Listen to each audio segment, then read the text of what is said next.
Alors que les obsèques du célèbre joaillier tropézien Jean-Louis Julian se sont déroulées le jeudi 23 mai 2024 en l'église Notre-Dame de l'Assomption de Saint-Tropez, sa compagne, Chantal Nobel n'a malheureusement pas pu y assister pour raisons de santé.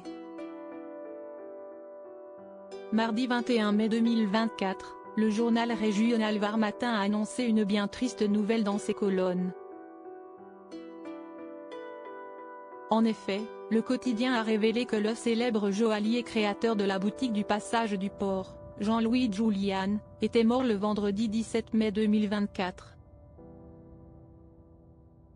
C'était le père le plus extraordinaire de la terre, un formidable mari et un ami sincère.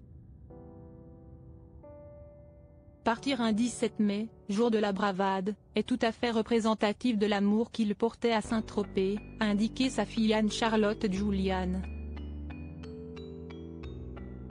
Var Matin a également informé ses lecteurs que les obsèques du défunt auraient lieu le jeudi 23 mai à 14h30 au sein de l'église de Saint-Tropez. De nombreuses personnes se sont ainsi réunies sur place ce jour-là, afin de rendre un dernier hommage à Jean-Louis Julian. Anne-Charlotte Julian était bien évidemment présente afin de saluer la mémoire de son père. Plusieurs photographes étaient également présents devant l'église de Saint-Tropez pour immortaliser cette cérémonie. Ils ont notamment pu retranscrire la peine que ressentait Anne-Charlotte Julian sur leurs différents clichés. En revanche, la veuve du défunt, Chantal Nobel, fut dans l'incapacité d'assister aux funérailles de celui qui partageait sa vie pour des raisons de santé. Pour rappel, cela faisait de très nombreuses années que Jean-Louis Julian vivait en couple avec la comédienne. Ils s'étaient rencontrés en 1977 et ont vécu une grande histoire d'amour. C'était un très bon mari, soutien de toujours de sa femme, notamment après son accident. Il était d'une grande noblesse et d'une grande élégance, avait souligné leur fille.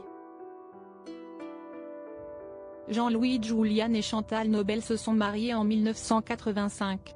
À l'époque, la comédienne était l'une des têtes d'affiche de la série culte Château Vallon. Cependant, la cérémonie s'était déroulée après le terrible accident dont fut victime Chantal Nobel.